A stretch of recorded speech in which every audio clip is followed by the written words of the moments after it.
मनोज तिवारी का एक चैता गीत है, सुना रहा हूं।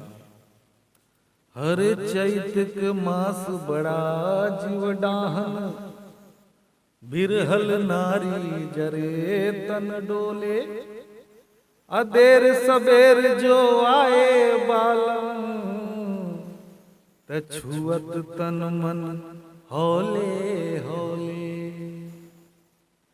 हे रामा गोरी गोरी बहिया, हरे रामा गोरी गोरी बहिया।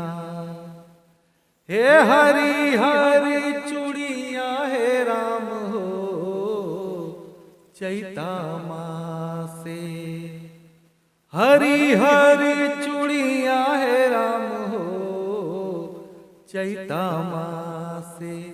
अरे चैता मासे झूलनी गढ़ाई भेगोरी चैता मासे, अरे चैता मासे झूलनी गढ़ाई भेगोरी चैता मासे।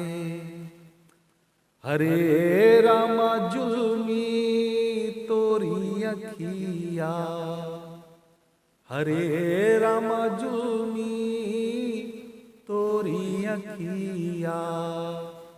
हरे हम के जगावे सारी रतिया हो नैना बाके।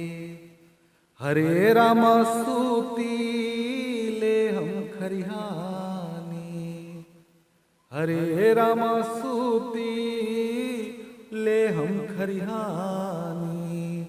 हरे आई जे तू लेके मच्छरदानी खरिहानी, आई जे तू लेके मच्छरदानी खरिहानी।